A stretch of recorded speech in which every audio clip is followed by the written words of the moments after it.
சவுக்கத்தை வெட்டுறான். 400 அடி சவுக்கத்துல அழகான ஒரு ஓமகுண்ட குழிய வெட்டுறான். அந்த குழிய வெட்டி நான்கு மரம், கோங்கு மரம், பொங்க மரம், புளிய மரம், பூலாத்தி கட்டை இப்படி 7 விதமான மிருகங்களை கொண்டு அடுக்கிறான். அடுக்கிட்டு அக்கிரியை வளர்த்தான். அக்கிரியை வளர்த்த பாலை விட்டான், தேனை விட்டான், ஆவி நெய்ய விட்டான். விட்டாச்சா?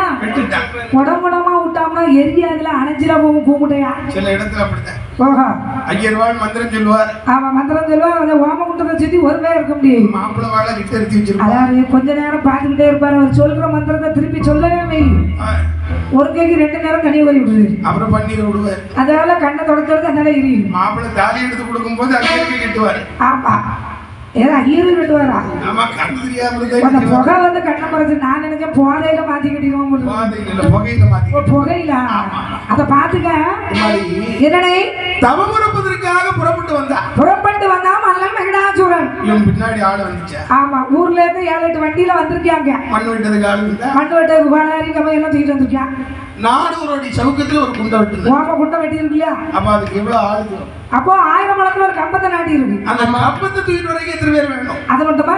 அந்த கம்பத்துக்கு மேல பாருங்க ஆம போல ஒரு பலகை.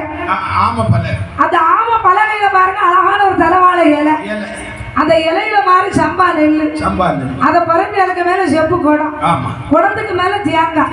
தேங்காய்க்கு மேல ஒட்டு மாங்காய்.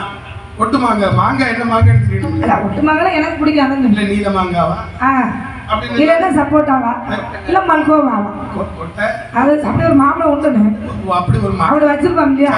அதுக்கு மேல ஒரு மாங்காய்க்கு மேல மரப்பாக்கு, அதுக்கு மேலே மணிமிளகு, அதுக்கு மேலே சீரகம், சீரகத்துக்கு மேல ஒரு ஊசி, ஊசி மேல ஊசி, அதுக்கு மேல ஒரு ஊசி, 9 ஊசி, ஊசியில ஒரு எலுமிச்சங்கனியை வைத்து அந்த எலுமிச்சங்கனிக்கு மேல ஒரு கால் தாள் மீது வைத்தான். தாள் என்று சொன்னால் தொடை. ஒரு கால் மட்டும் எலுமிச்சம்பழத்து மேல இருக்கு. ஒரு காலத்துக்கு தொடை மேல வச்சு அப்படியே ஒத்த கால தவறு அதுதான் பின்னாடி நிறுத்திட்டீங்க. நீ மத்தியால யாருக்கிட்ட சம்பளம் வாங்க நாளைக்கு பார்ப்போம். வாங்க ஓடிடு. ஜிபேல வாயில படம் போடுறது ஜிபேல போட முடியாது அப்படி சொல்லி நடக்காது. என்னையா ஆம பலகை அப்படின்னா சரி. ஆம உடம்பு பாத்தீங்கன்னா ஆம உடம்பு அப்படியே கூர்மையா வளைஞ்சு போயிடும். ஆமா, அந்த கோபுரம் மாதிரி இருக்கும். சரி, அதுக்கு மேல ஒரு வாழை. ஆமா, ஏனே எப்படி ஐயா அந்த இப்படி கூர்மையா இருக்கிற நிக்கும். சரி, வாழை ஏனையா போட்டுட்டான்ப்பா. சம்பா நெல்ல பரப்புறான்னு சொல்லி சாதா நெல்லுல நிக்காது. ஒரு நெல்லாத நிக்குமா? நிக்காதுல்ல, முடியாது. அதனால அந்த சம்பா நெல்ல வச்சிருக்கியா. அதுக்கு மேல பாத்தீங்கன்னா ஒரு செப்பு குடம். ஆமா, குடத்துக்கு மேல அது தேங்காவுக்கு மேல மாங்காவுக்கு மேல பாக்கு, மரப்பாக்கு, பாக்குக்கு மேல பாக்குக்கு மேல மணிமிளகுக்கு மேல சீரகத்துக்கு மேல உப்பு கேளு. உப்பு புளியமா உப்பு உப்புக்கு மேல புளிக்கு மேல வத்தல் பொடி. அம்மாடி, ஆமை பலகை என்று சொன்னால் என்னது? அவனுடைய இருப்பை ஒரு பலகை போன்று நினைக்கிறார். அதாவது ஒரு மனுஷன் இப்ப நம்ம உட்கார்ந்து இருக்கிறவே தரையில பூமியில நம்ம இருப்பதெல்லாம் ஒரு இருப்பதே கிடையாது. தர்பாசனம் அது இல்ல. ஒரு காலுக்கு மேல ஒரு காலை வச்சு ஒரு தொடையில ஒரு காலை தூக்கி வச்சு யார் தொடையில வான் தொடையில செவுட்டு பகையில உட்கார்ந்து இருக்கவங்க. ஒரு கால் மேல ஒரு காலை வச்சு அப்படி நிமிர்ந்து இருக்கணும். உடம்பு வந்து வளையப்படாது. அதாவது தன்னுடைய இருப்பை ஆமை பலகை போல் அப்படி நிமிர்ந்து வச்சிருக்கான். அப்படி இருக்கு. தளவாழை இலை என்று சொன்னால் சுத்தத்துக்குரியது. ஆமா, தன்னுடைய புறத்தை தூய்மைப்படுத்தி சரி, சுத்தி இருக்கக்கூடிய இடத்தை தூய்மையாச்சு. அதுக்கு பிறகு அந்த ஆம பலகைக்கு மேல தலவாழை இலைக்கு மேல சம்பா நெல்லு. சம்பா நெல் எப்படிப்பட்டது? சம்பா நெல் வந்து தெய்வத்தன்மை உடையது. அப்படியா?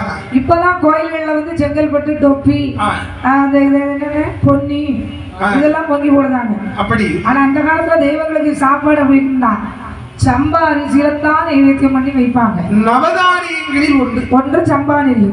சரி, அதை வச்சாச்சு. அதை கொண்டு பரத்துறது மாதிரி தன்னுடைய நினைப்பு வைத்திருக்கிறார். சரி, அதுக்கு மேல ஒரு செப்பு குடம். குடத்துக்கு என்ன போயிருப்பா? குடத்துக்கு என்ன செப்பு குடத்துக்கு எங்க போனா? தன்னுடைய தலை ஒரு செப்பு குடம் போட்டு கவிழ்த்து வைக்கிறார். தலை வந்து அவனுக்கு வந்து குடம் மாதிரி இருக்கு. செப்பு குடத்தை போல வை. தேங்காய்க்கு எத்தனை கண்கள்? 3 கண்கள். முக்கணனார் சிவபெருமானை மனதில் நினைக்கிறார். அதனாலதான் முக்கணனை நினைச்சுதான் தேங்காய் வச்சிருக்கான். அந்த குடத்துக்கு மேல ஒரு தேங்காய், அதன் பிறகு தேங்காவுக்கு மேல ஒரு அழகான ஒரு மாங்காய் குணம், புளிப்புத்தன்மை, தன்னுடைய மனதில் இருக்கக்கூடிய தேவையில்லாத இணைப்புகளை மாற்றுது. எண்ணங்களை மாத்தியாச்சு. எண்ணத்தை மாத்திட்டான். மாத்துறான். அந்த மாங்காவிற்கு மேல் ஒரு மரப்பாக்கு. மரப்பாக்குனா என்னன்னு? மரட்டு பாக்கு, காஞ்ச பாக்கு, மருத்துவ குணம். சரி சரி. அந்த பாக்கை கொண்டு தன்னுடைய மனசு இருக்கு, மனதை ஒருநிலைப்படுத்தி வைத்து அதன் பிறகு அதுக்கு மேல மணிமிளகுனா என்னன்னு? மிளகு, நல்ல மிளகு. நல்ல மிளகு, நல்ல சரி சரி. காரத்தன்மை உடையது. கடுகு சிறந்தாலும் காரம் குறையாதும்மா. காரம் உடையது. அது மருத்துவ குலத்திற்குள்ள பொருள். அதை போன்று தன்னுடைய இருப்பிடத்தில் இருந்து எல்லா எண்ணங்களையும் மாற்றிக் கொண்டார். அதன் பிறகு ஜீரகம் வைத்தார். ஜீரகம் குளிர்ச்சி தன்மை உடையது. அதுவும் மருத்துவ குணம் தான், குளிர்ச்சி தன்மை உடையது. தன்னுடைய புறத்தை குளுமையாக வைத்திருக்கிறார். மனசு சுத்தமா இருக்கு அவனுக்கு. அப்ப அகத்தை குளுமையா வச்சிருக்கிறார். வைக்கணும்ல, வேணும்ல. அதன் பிறகு அதுக்கு மேல செம்பு ஊசி. அந்த ஊசிக்கு மேல ஊசிக்கு மேல ஊசிக்கு மேல 9 ஊசி வரிசையா நிக்கி. ஒருவனுடைய முதுகை வெளுப்பை பார்த்தோமானால் 9 ஜாயிண்ட். 9 ஜாயிண்ட் ஒருத்தர் முதுகுல இருக்கும். 9 ஜாயிண்ட். அப்படியே நடுவுல இருக்க இந்த கழுகு 2 ஜாயிண்ட் போயிட்டு. இல்ல நீங்க 9 ஜாயிண்ட் இல்லைங்களா? அவனுக்கு 2 பேர் தான். பூவாருக்கு பேர் வேண்டியது. பூவாருக்கு போல ஐயா அங்கதான் போயிட்டு வந்திருக்கான். ஆமா, அதுலதான் போட்டோ எடுத்து பார்த்து சொல்லியிருக்காங்க. தன்னுடைய முதுகெலும்பை நேராக நிமித்து வைத்திருக்கிறார். அப்படியே மனசும் முதுகு அப்படி நிமிர்ந்து நிக்குது. நம்ம யாராவது இப்ப நேரா இருக்கிறோமா? யாரு சேர்ல இருந்தா கூட கூட வளைச்சு போட்டு உட்கார வேண்டியதா இருக்கு. வருங்காலத்துல எத்தனை தூணை தூக்கலாம் அப்படின்னு கற்பனை பண்ணி பையனை வளர்த்தா அவன் சேர்ல இருக்கான், கமந்து கிடக்கேன். தன்னுடைய முதுகெலும்பை நேர்நிலையாக வைத்திருக்க, அப்படியே ஒரே நிலையாக வைத்து அதுக்கு மேல ஒரு கால். ஆமா, எலுமிச்சம்பழத்தை வச்சு அதுக்கு மேல கால். ஆமா, ஒரு காலை வச்சிருக்கா, ஒரு காலுக்கு மேல தொடைய தூக்கி வச்சு. ஒரு காலுக்கு மேல தொடைய தூக்கிச்சானா? அட செவுட்டு பையல.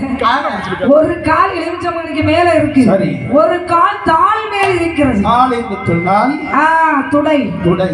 அப்படி ஒரு காலுக்கு துடை மேல வச்சு அந்தரத்தில் தவம் புரிவது போன்று தன்னுடைய மனதை எண்ணமாக வைத்துக் கொண்டு மன்னன் மகிழனானவன் தவம் இருக்கிறார்.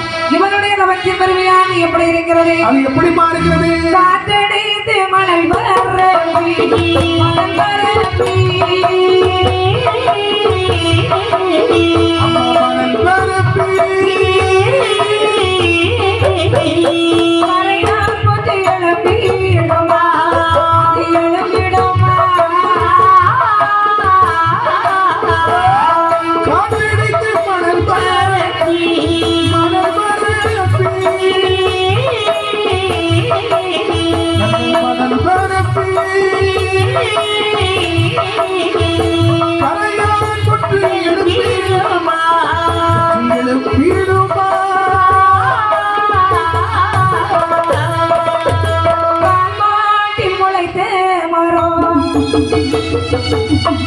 மாட்டில் பூச்சோரியே,